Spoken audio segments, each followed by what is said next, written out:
Good morning students. Myself doctor Vishal Tiwari. आज का जो हमारा टॉपिक है वह है महाराणा कुंभा, जिनका समयकाल 1433 से 1468 ईस्वी तक रहा है। इससे पहले के जो वीडियो था उसके अंदर हम लोगों ने सिसोदिया वंश का जो आरंभिक राजा रहे हैं, जो कि इतने फेमस नहीं रहे, लेकिन अब जो हम बात कर रहे हैं वो कुछ प्रसिद्ध राजाओं की बात कर रहे हैं, जिसमें महाराणा कुंभा एक विशेष नाम है। ठीक है, उससे पहले के कुछ जो राजा थे, राणा हमीर, क्षेत्र सिंह, लाखा और मोकल। ठीक है, इनके बारे में हमने लास्ट वीडियो में पढ़ा, लेकिन अब हम पढ़ेंगे महाराणा कुंभा, जो कि बहुत ही यशस्वी कीर्तिवान रहा है अपने समय में।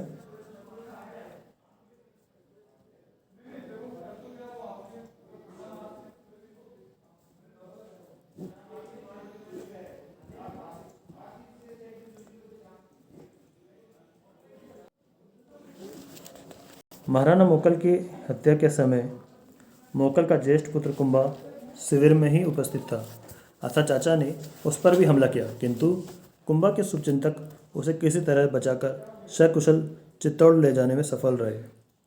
चित्तौड़ पहुंचने पर मेवाड़ी सामंतों ने उसे मेवाड़ का राणा घोषित कर दिया। नैन्सी के अनुसार मोकल की हत्या के बाद चाचा ने अपने आप को राणा घोषित कर दिया तथा महपा पवार को अपना प्रधानमंत्री बनाया। दूसरी तरफ कुंभा ने चित्तौड़ पहुंचने पर मेवाड़ी सांतो ने कुंभा को मेवाड़ का राजा घोषित कर दिया। अब कुंभा के सामने उसकी प्रारंभिक कठिनाइयाँ क्या क्या थी उसके बारे में हम लोग थोड़ा सा देख लेते हैं। मोकल की हत्या के बाद अपने स्वामी भक्त सरदारों की सहायता से कुंभा मेवाड़ का राणा तो बन गया, परंतु उसके सामने अनेक आंतरिक तथा बाह्य कठिनाइयाँ उपस्थित थी। राणा मोकल के समय में ही मालवा, गुजरात और नागौर के मुस्लिम शासकों ने मेवाड़ के क्षेत्रों को हथियाने का प्रयास शुरू कर दिए थे और पड़ोसी राजपूत शासकों ने भी मेवाड़ के सीमांत क्षेत्रों को हड़पना शुरू कर दिया था। मोकल की हत्या तथा कुंभा की अव्यवस्था का लाभ उठाते हुए मेवाड़ के कुछ सरदारों ने भी राणा की प्रभुसत्ता से मुक्त होने का प्रयास शुरू कर दिया था। वस्तुतः मेवाड़ के सरदारों में दलबंदी उत्पन्न हो गई थी।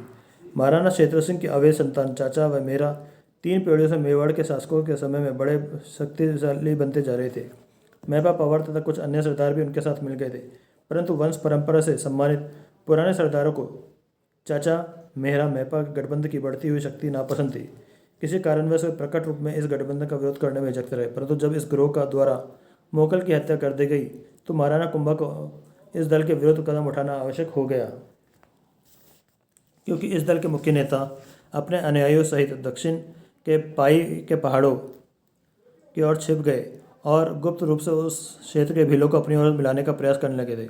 अब यदि कुंभा उनके विरुद्ध तत्काल कार्रवाई नहीं करता तो मेवाड़ के सरदारों के कई दलों में विभाजित हो जाने तथा चाचा मेरा महपा गठबंधन की शक्ति बढ़ जाने की संभावना थी, परंतु कुंभा तत्काल कोई कदम नहीं उठा पाया। कुंभा के पिता का मामा रनमल भी इस समय अपनी राजधानी मंडोर छोड़ने की स्थिति में न था, क्योंकि गुजरात का सुल्तान अहमद शाह इस समय मारवाड़ के क्षेत्र से होकर नागौर जा रहा था। 1435-36 ईस्वी में महाराणा कुंभा ने रनमल को बूंदी पर आक्रमण करने का आदेश दिया। बूंदी के शासक बेरिसाल ने आत्मसमर्पण कर दिया और मांडलगढ़ क्षेत्र मेवाड़ को वापस लौटा दिया। इसके बाद ही उसने कुंभा की प्रभुसत्ता स्वीकार करते हुए वार्षिक किराया चुकाना भी स्वीकार किया। फिर भी वह मेवाड़ के प्रति कभी निष्ठावान नहीं रहा। अब बात करते हैं मेवाड़ और मारवाड़ के बीच कैसे संबंध रहे।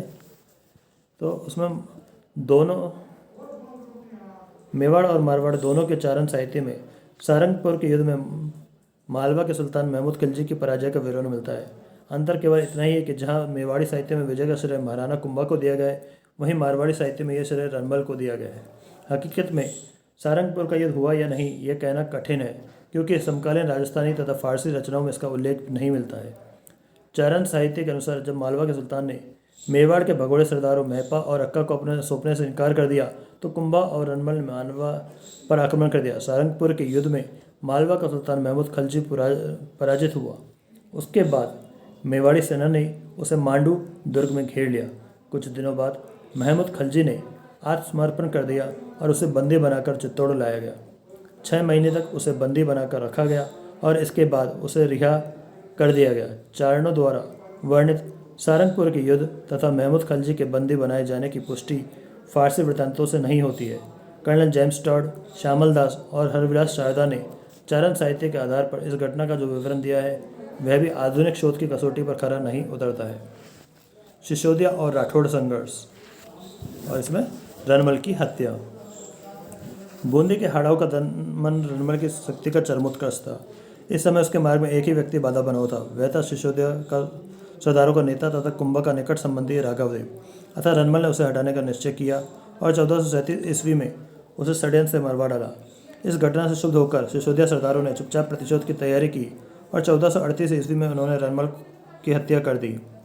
इस संपूर्ण प्रकरण के बारे में मारवाड़ और मेवाड़ के ख्यातकार परस्पर विरोधी विवरण देते हैं। मारवाड़ी ख्यातकारों के अनुसार राघवदेव कुंभा के विरोधी सरदारों के साथ मिलकर मेवाड़ में अव्यवस्था फैला रहा था और उसे इस कार्य में कुंभा के ताऊ चुंडा का सक्रिय समर्थन भी प्राप्त था। रनमल ने एक निष्ठावान सेवक के रूप में राघवदेव का दमन किया, जिसमें राघवदेव मारा गया। मेवाड़ी वृत्तांतों के अनुसार राघवदेव की मृत्यु से कुंभा को रनमल के प्रति संदेह हो गया। उसने रनमल के विरुद्ध अपने वंश के सिसोदिया गुट का समर्थन करना शुरू कर दिया। सर्वप्रथम अपने ही पिता के हत्यारों के साथियों मैपा और अक्का को समाधान देकर चित्तौड़ लौटने की अनुमति दी गई। वे लोग मांडू से लौट आए और महाराणा की सेवा करने गए। इसके बाद चुंडा भी मेवाड़ लौट आया। थोड़े दिनों में ही अक्का ने कुंभा का विश्वास प्राप्त कर लिया और उसने महाराणा को रनमल के बुरे विचारों से अवगत कराना शुरू किया। उसने कुंभा को विश्वास दिलाया कि रनमल अपनी सैन्य शक्ति के सहारे मेवाड़ का सिंहासन हड़पना चाहता है और इस संबंध में रनमल की प्रेयसी दासी भारमली की गवाही भी सम्मिलित कर ली गई। इस भारमली की सहायता से रनमल को खूब शराब पिलाकर बेसुध कर दिया गया और रनमल को उसी की पगड़ी से पलंग पर बांध दिया गया। इसके बाद महपा और उसके साथियों ने वीर रनमल को मौत के घाट उतार दिया। उपयुक्त घटनाओं से मेवाड़ के सिसोदियों और मारवाड़ के राठौड़ों के बीच आपसी संघर्ष के बीच अंकुरित हो गए और आगामी 75 वर्ष तक दोनों पक्ष किसी न किसी बात को लेकर आपस में लड़ते रहे। इसका परिणाम दोनों के लिए घातक सिद्ध हुआ ही, परंतु दोनों की स्थिति कमज़ोर हो जाने से मुस्लिम शासकों को लाभ पहुंचा, क्योंकि यह वह समय था जबकि मालवा और गुजरात के मुस्लिम शासक मेवाड़ और मारवाड़ के क्षेत्रों पर अधिकार जमाने की ताक लगाए बैठे थे और उनकी कोशिशों को नाकामयाब करने के लिए मेवाड़ और मारवाड़ के मध्य एकता होना अत्यधिक महत्वपूर्ण बात थी। रनमल की हत्या के संबंध में चुंडा और कुंभा की भूमिका एवं चरित्र चित्रण का प्रश्न स्वाभाविक रूप से सामने आ खड़ा होता है। मेवाड़ी वृत्तांतों में चुंडा को भीष्म पितामह के समान बतलाया गया है। रनमल ने संकट में पड़े कुंभा की सेवा की, उसके पिता के हत्यारों से बदला लिया, मेवाड़ राज्य के विद्रोही सरदारों का दमन कर कुंभा की आंतरिक स्थिति को सुदृढ़ बनाया और मेवाड़ के शत्रु शासकों को पराजित करके न केवल मेवाड़ के खोए हुए क्षेत्र वापस लिया अपितु मेवाड़ की भावी सुरक्षा को भी मजबूत बनाया। फिर भी मेवाड़ी वृत्तांतों में रनमल की निंदा की गई। इसके विपरीत चुंडा ने मोकल के पक्ष में सिंहासन पर से अपने अधिकार को अवश्य त्यागा, परंतु वह मोकल की निष्ठापूर्वक सेवा नहीं कर पाया, अन्यथा उसे मेवाड़ के शत्रु मालवा के मुस्लिम सुल्तान की सेवा में जाने की क्या आवश्यकता थी। इसी प्रकार मोगल की हत्या के बाद भी चुंडा कुंभा की सहायता के लिए मेवाड़ क्यों नहीं आया। रनमल तो काफ़ी देर से मेवाड़ पहुंचा था। इसके अलावा मोकल के हत्यारों महपा और अक्का के साथ चुंडा की साठगांठ चुंडा के एक दूसरे रूप को उजागर करती है, जिसके विस्तृत अध्ययन की आवश्यकता है। साथ ही रनमल की सेवाओं के मूल्यांकन की भी आवश्यकता है। इसी प्रकार कुंभा की भूमिका का भी अध्ययन भी जरूरी होता है। डॉक्टर गोपीनाथ शर्मा ने लिखा है, महाराणा ने रनमल का प्रकट रूप से न तो विरोध किया और विरोध नहीं किया, परंतु सिसोदिया सरदारों का समय समय पर समर्थन किया। यह महाराणा की दूरदर्शिता थी। डॉक्टर शर्मा के अनुसार 2 पीढ़ियों से राठौड़ों का प्राधान्य जो मेवाड़ राज्य में बढ़ता जा रहा था, उसे समाप्त करने का श्रेय कुंभा की कूटनीति को है, परंतु यह कूटनीति नहीं अपितु विश्वासघात था। इससे यह पुरानी कहावत चरितार्थ हो जाती है कि राजा बंधुत्व को नहीं जानता। कुंभा ने भी अपने मार्ग को प्रशस्त करने के लिए इसी का सहारा लिया था। राजपूत राज्यों के साथ कुंभा के संबंध, इसके अंदर हम लोग सबसे पहले मारवाड़ के साथ ही संबंध को देखेंगे। महाराणा लाखा की वृद्धावस्था में हंसाबाई के साथ विवाह करना और लाखा के ज्येष्ठ पुत्र चुंडा द्वारा मेवाड़ के सिंहासन पर अपने उत्तराधिकार का त्याग करना राजस्थान के इतिहास की एक महत्वपूर्ण घटना थी। इससे मारवाड़ के राठौड़ों तथा मेवाड़ के सिसोदियों के मध्य अनायासी प्रतिस्पर्धा आरंभ हो गई, जो बाद में खूनी संघर्ष में परिवर्तित हो गई। इस संघर्ष के परिणाम स्वरूप सिसोदिया को अपने यशस्वी वीर राघवदेव से और राठौड़ों को अपने नेता एवं मारवाड़ के शासक रनमल से हाथ धोना पड़ा। रनमल की हत्या तक का मैं आपको पहले बता चुका हूँ। 1438 ईस्वी में सिसोदिया सरदारों ने षड्यंत्र रचकर रनमल की हत्या कर दी। उसकी मृत्यु के बाद कुंभा का ताऊ चुंडा महाराणा का मुख्य सलाहकार बन गया। चुंडा राठौड़ों से प्रतिशोध लेना चाहता था, अतः मेवाड़ राज्य की सत्ता हाथ में आते ही उसने राठौड़ों के राज्य मारवाड़ को अधिकृत करने का निश्चय कर लिया, क्योंकि इस समय अवसर अनुकूल था। राणा मोकल की मृत्यु के बाद कुंभा की सहायता के लिए पिछले 3 वर्षों से रणबल अपने श्रेष्ठ सेना तथा विश्वस्त सरदारों के साथ मेवाड़ में ही ठहरा हुआ था और उसकी हत्या के समय बहुत से सरदारों एवं सैनिकों को भी मौत के घाट उतार दिया था। इस समय मारवाड़ नेताविहीन था और नेताविहीन राज्य पर अधिकार करना बहुत सरल काम था, अतः चुंडा ने सेना सहित मारवाड़ पर आक्रमण किया और उसकी राजधानी मंडोर पर अधिकार कर लिया। इसके बाद मारवाड़ के अन्य प्रसिद्ध नगरों पर भी मेवाड़ का अधिकार हो गया। विजयी चुंडा मारवाड़ का शासन प्रबंध अपने पुत्रों कुंतल, मांझा, सुवा तथा झाला विक्रमादित्य एवं हिंगलू आहड़ा आदि सरदारों को सौंपकर खुद मेवाड़ वापस लौट आया। रणबल की हत्या के समय उसका लड़का जोधा अपने कुछ भाइयों एवं सरदारों के साथ प्राण बचाकर चित्तौड़ से भागने में सफल रहा।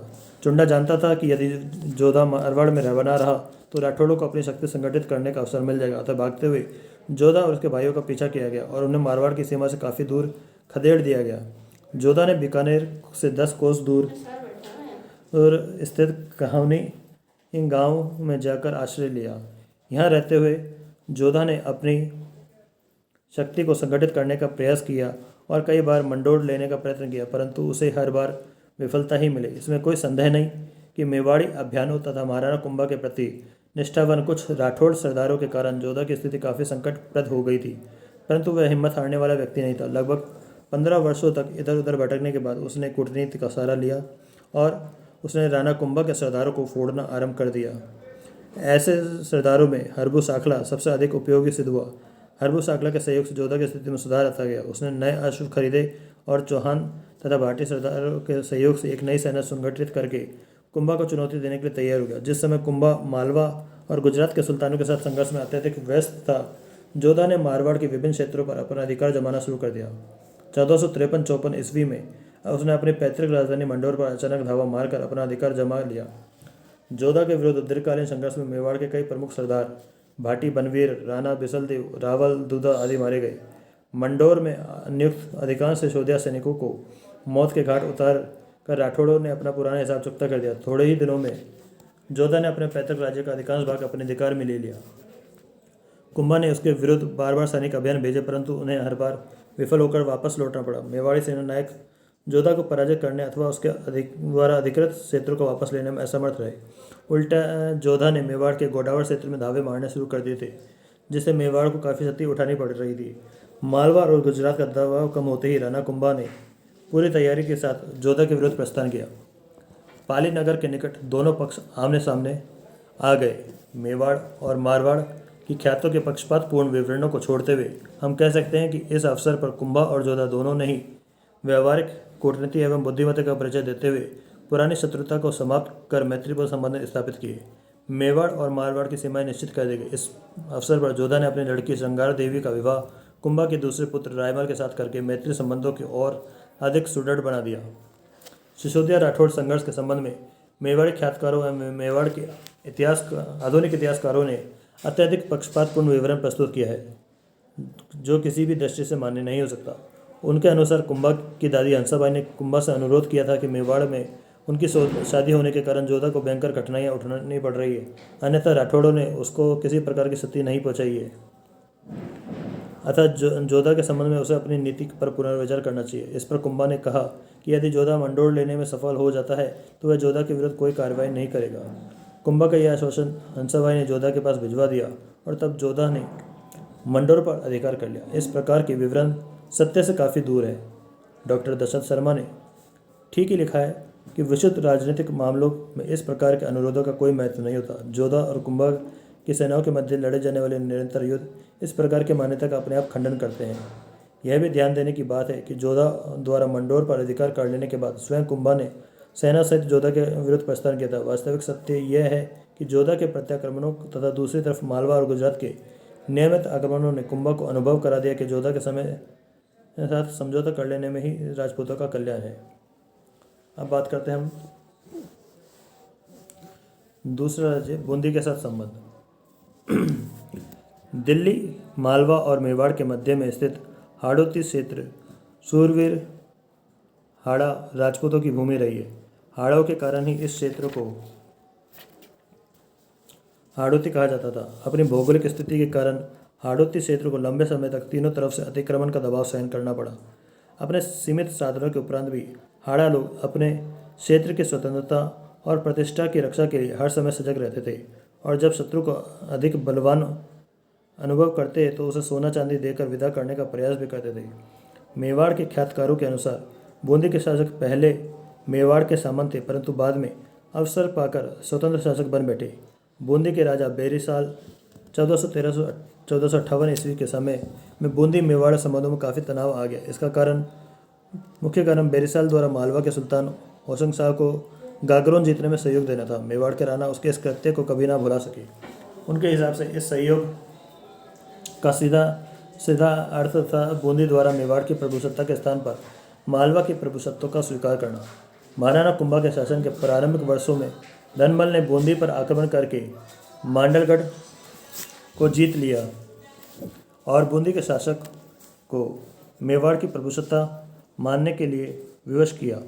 इससे मालवा के सुल्तान महमूद खलजी को अत्यधिक असंतोष हुआ, परंतु चूंकि वह इस समय अपने राज्य की आंतरिक समस्याओं में फंसा हुआ था, अतः वह उस समय कोई प्रभावकारी कदम नहीं उठा पाया। 1442 ईस्वी में उसने हाड़ौती क्षेत्र पर आक्रमण कर दिया। उसके इस आक्रमण का क्या परिणाम निकला, इस बारे में निश्चित जानकारी उपलब्ध नहीं है, परंतु महाराणा कुंभा को संदेह आवश्यक हो गया कि बूंदी का शासक मालवा के साथ मिला हुआ है। अतः महमूद खलजी के वापस लौटते ही कुंभा ने हाड़ौती पर सैनिक अभियान किया और इस क्षेत्र पर पुनः अपनी प्रभुसत्ता स्थापित कर ली। 1446 ईस्वी में महमूद खलजी ने पुनः हाड़ौती पर आक्रमण किया। कुंभा के इस बार भी महमूद के आक्रमण के विरुद्ध हाड़ाओं को किसी प्रकार की सैनिक सहायता न दी।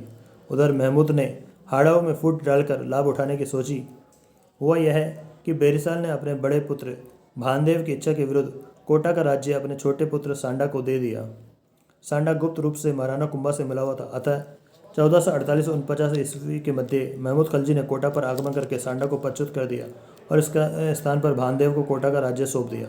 इस अवसर पर कुंभा न तो सांडा की कोई सहायता कर पाया और न ही बेरीसाल की, जो दिखावे के तौर पर ही सही अभी तक कुंभा के पक्ष में बना हुआ था। महमूद की वापसी के बाद बेरीसाल ने उसके द्वारा नियुक्त सीमांत अधिकारियों पर हमला करके उन्हें खदेड़ दिया। इससे महमूद खलजी काफ़ी क्रोधित हो उठा और 1457-58 के मध्य उसने बूंदी पर राज्य पर जोरदार आक्रमण किया। बेरीसाल लड़ता हुआ मारा गया। उसके दो पुत्रों को बलात् मुसलमान बना लिया गया। भानदेव भांडा, जो प्रारंभ से ही महमूद खलजी के पक्ष में रहा था, को बूंदी का संपूर्ण राज्य सौंपकर महमूद खलजी वापस लौट गया।